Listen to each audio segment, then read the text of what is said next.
Like, share और subscribe करें हमारे इस चैनल को और बेल आइकन को दबाना ना भूलें ताकि हमारी वीडियो आप तक सबसे पहले पहुंचे। हेलो स्टूडेंट्स, एलपीएस कॉलेज के यूट्यूब चैनल पर आपका स्वागत है। My self Rishika Gurjar from biotechnology department और आज की क्लास में हम एनाटॉमी ऑफ जीन जो कि जेनेटिक्स का एक इम्पॉर्टेंट बेस लाइन होता है उसके बारे में डिस्कस करेंगे। सो स्टार्ट करते हैं। एनाटॉमी के बारे में समझने से पहले हम ये समझते हैं कि जीन क्या होता है। यहाँ डेफिनेशन मेंशन की गई है। Genes are segment of DNA that give your body the instruction for a specific character, trait or process. Genes DNA का एक पार्ट या एक सेगमेंट होता है जो कि आपकी बॉडी को इंस्ट्रक्शन प्रोवाइड करता है पर्टिकुलर स्पेसिफिक कैरेक्टर को बनाने के लिए या किसी प्रोसेस को परफॉर्म कराने के लिए। It is the basic unit of inheritance. Gene वंशानुक्रम की एक मूलभूत आधारभूत इकाई होती है। Genes controls our traits like eye color, hair type and height. ये जो स्पेसिफिक कैरेक्टर्स होते हैं इसे हिंदी में विशिष्ट गुण या लक्षण कहा जाता है।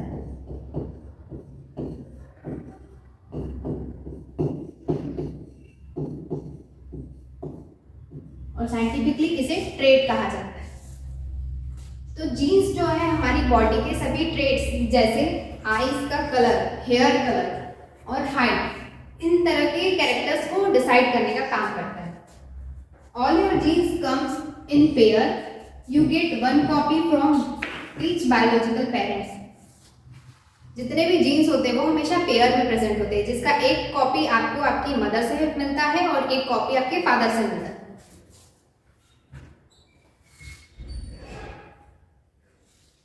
अब समझते हैं क्रोमोसोम, डीएनए, प्रोटीन ये सब क्या होते हैं। Chromosome are a package form of DNA. Chromosome DNA का पैकेज फॉर्म होते हैं। DNA in the nucleus of the cell is long enough to be coiled into the form of a chromosome. और इसमें डीएनए टाइटली और packaged coiled form में chromosome के अंदर store होता है। डीएनए का फुल फॉर्म होता है deoxyribose nucleic acid.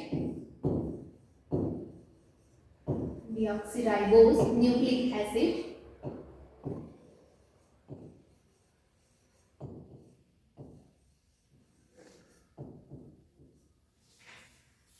DNA is the molecule in which genetic information is stored. DNA ही ऐसा एक बायोलॉजिकल मॉलिक्यूल होता है जिसके अंदर सभी जेनेटिक इंफॉर्मेशन स्टोर होती है और ये double helix, it is a double helix twisted ladder like structure. इसका जो स्ट्रक्चर होता है वो डबल हेलिकल और ट्विस्टेड लेडर यानी कि घुमावदार सीढ़ियों की तरह होता है। जीन प्रीवियस स्लाइड में भी आपने देखा, a small part of DNA, ये एक स्मॉल पार्ट होता है डीएनए का दैट कंट्रोल्स अवर फीचर्स। ये हमारे फीचर्स को और हमारे फंक्शन को कंट्रोल करने का काम करता है। Proteins are made from the code of genes. Protein जो है वो जीन्स के अंदर जो कोड प्रेजेंट होते हैं, जो मैसेज प्रेजेंट होता है उससे बने होते हैं। And this proteins determine the structure and function of the body such as muscles, organs और हॉर्मोन्स।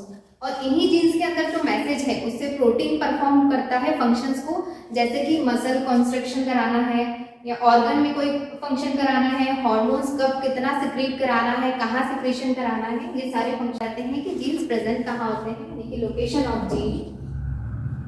आप सभी जानते हैं कि कोई भी लिविंग ऑर्गेनिज्म है या ह्यूमन है, उन सभी की बॉडी सेल से मिलकर बनी होती है, कई सारी सेल से मिलकर बनी होती है। तो यहाँ एक सेल का स्ट्रक्चर दिया गया है और सेल के सेंटर में न्यूक्लियस प्रेजेंट होता है। किसी भी सेल के कंप्लीट जेनेटिक मटेरियल को जीनोम कहा जाता है। यहाँ पर मेंशन किया हुआ है जीनोम। अब इस जेनेटिक मटेरियल के अंदर क्रोमोसोम प्रेजेंट होता है जो कि डीएनए का कॉइल्ड और पैकेज्ड फॉर्म होता है। ये दिख रहा है आपको थ्रेड लाइक स्ट्रक्चर जो कि ट्विस्टेड लेडर की तरह है, ये होता है डीएनए। और इसी डीएनए के एक पार्ट को जीन कहा जाता है। यहाँ मेंशन है इस डीएनए के पार्ट को जीन कहा जाता है। और ये जीन जो है प्रोटीन बनाने का, इनके पास प्रोटीन बनाने के इंस्ट्रक्शन होते हैं और इन्हीं प्रोटीन से फंक्शन परफॉर्म होता है। Genes contains instruction for making protein. अब इस डायग्राम में एक जीन से 3 तरह के प्रोटीन का फॉर्मेशन हुआ है, ग्रीन, रेड और ब्लू। आगे जाकर ये प्रोटीन्स इंडिविजुअली भी फंक्शन परफॉर्म कर सकते हैं और कॉम्प्लेक्स फॉर्म में भी फंक्शन परफॉर्म कर सकते हैं। अब इमेजिन करिए कि जो सेल है वो एक लाइब्रेरी है। सेल एक लाइब्रेरी है और इस लाइब्रेरी में क्रोमोसोम जो है वो बुक शेल्फ है और इस बुक शेल्फ में डीएनए एक बुक है और इसी बुक में जीन जो है एक चैप्टर है और चैप्टर में प्रोटीन को फॉर्मेशन और प्रोटीन के फंक्शन से रिलेटेड इंफॉर्मेशन कोड के फॉर्म में लिखी हुई होती है। आगे बढ़ स्ट्रक्चर ऑफ जीन। जीन का स्ट्रक्चर कैसा होता है, यहाँ कुछ मेन पार्ट दिए हुए हैं जीन के।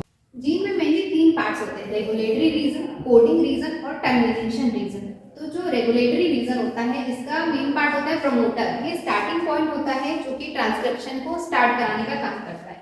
देन नेक्स्ट पार्ट होता है इनहेंसर जो कि ट्रांसक्रिप्शन के प्रोसेस को इनहेंस करने या बढ़ाने का काम करता है। नेक्स्ट पार्ट होता है साइलेंसर जो कि जीन की एक्टिविटी को रेगुलेट करता है या कई बार ट्रांसक्रिप्शन को सप्रेस कराने का काम करता है।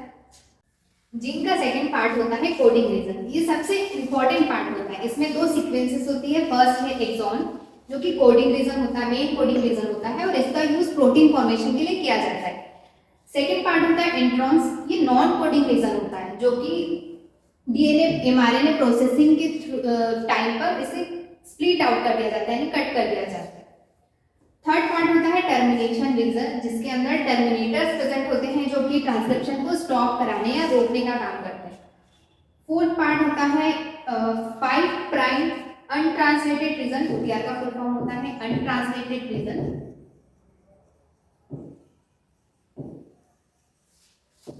जिसका आगे जाकर प्रोटीन में ट्रांसलेशन नहीं होता है, इसीलिए इसका नाम है अनट्रांसलेटेड रीजन। तो 5 प्राइम अनट्रांसलेटेड रीजन जो है इसे गाइडिंग जोन कहा जाता है। ये गाइड करने का काम करता है राइबोसोम को कि इस सीक्वेंस के आगे से ट्रांसक्रिप्शन स्टार्ट कराना, इसे गाइडिंग जोन कहा जाता है। और जो थर्ड प्राइम अनट्रांसलेटेड रीजन होता है वो एमआरएनए की स्टेबिलिटी में हेल्प कराता है। अब इसको डायग्राम से समझते हैं। इसमें ये 5 प्राइम अनट्रांसलेटेड रीजन होता है, 5 प्राइम यूटीआर या 5' यूटीआर भी से कह सकते हैं। अनट्रांसलेटेड रीजन जो कि गाइडिंग जोन होता है, यहीं से ट्रांसक्रिप्शन का प्रोसेस स्टार्ट होता है। तो ये राइबोसोम को गाइड करने का काम करता है कि इसके आगे से सीक्वेंस जो है प्रोटीन की फॉर्म करनी है, एमआरएनए की सीक्वेंस फॉर्म करनी है। ये फर्स्ट रीजन होता है आपका रेगुलेटरी रीजन जिसके अंदर प्रेजेंट होता है प्रमोटर जो कि स्टार्टिंग पॉइंट होता है, यहीं से ट्रांसक्रिप्शन स्टार्ट होता है। और साइलेंसर और इनहेंसर यहीं लगे रहते हैं जो कि ट्रांसक्रिप्शन को इनहेंस और सप्रेस करने का काम करते हैं।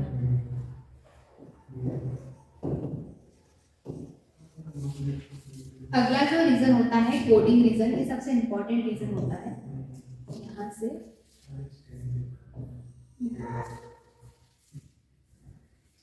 इसमें 2 सीक्वेंसेस प्रेजेंट होती है, एक्सॉन और इंट्रॉन।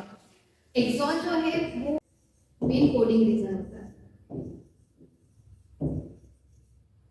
और इंट्रॉन नॉन कोडिंग रीजन होता है जो कि आगे स्प्लाइस आउट कर दिया जाता है। यानी कि जो एक्सॉन है इसमें मेन कोड प्रेजेंट होते हैं आगे जाकर प्रोटीन फॉर्मेशन करने के और फर्दर प्रोटीन से फंक्शन कराने के, और इंट्रॉन में कोई कोड प्रेजेंट नहीं होता, ये आगे जाकर कट जाती है। ये सिर्फ जीन को स्टेबिलिटी प्रोवाइड करने के लिए स्ट्रक्चर में अटैच होते हैं। थर्ड होता है टर्मिनेशन रीजन। इसके अंदर टर्मिनेटर्स प्रेजेंट होते हैं जो कि ट्रांसक्रिप्शन को स्टॉप कराने का काम करते हैं। टर्मिनेटर्स प्रेजेंट होते हैं जो कि ट्रांसक्रिप्शन को स्टॉप कराने का काम कराते हैं। थर्ड प्राइम यूटीआर रीजन जो कि एमआरएनए को या जीन को स्टेबिलिटी प्रोवाइड करने के लिए होता है, इसका आगे जाकर प्रोटीन में ट्रांसलेशन नहीं होता है।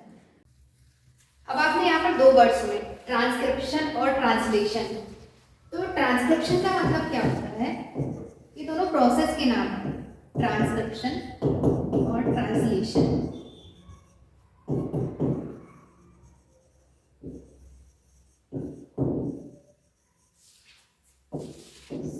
डीएनए से या जीन से आरएनए बनने के प्रोसेस को ट्रांसक्रिप्शन कहा जाता है। आरएनए में भी 3 टाइप होते हैं, आरआरएनए, टीआरएनए और एमआरएनए। इसमें से एमआरएनए टाइप का जो आरएनए है यहाँ पर बनता है। अब इस एमआरएनए से प्रोटीन बनने के प्रोसेस को ट्रांसलेशन कहा जाता है।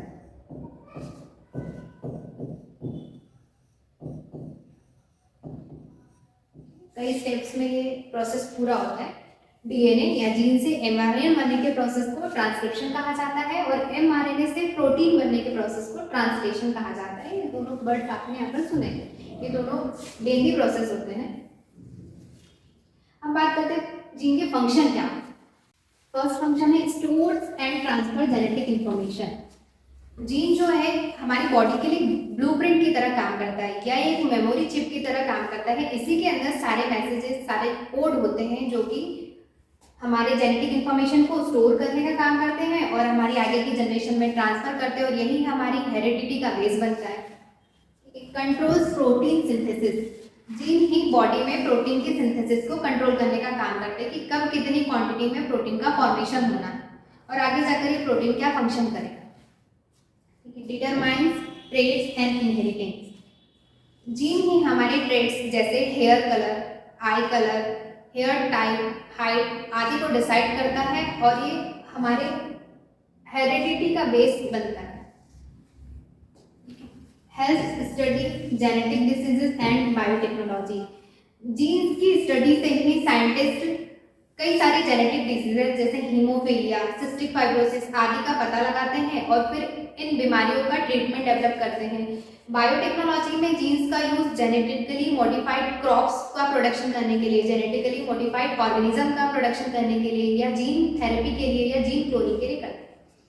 आज की क्लास में आपने देखा कि जीन कहाँ पर प्रेजेंट होते हैं और ये कौन कौन से फंक्शन परफॉर्म करते हैं।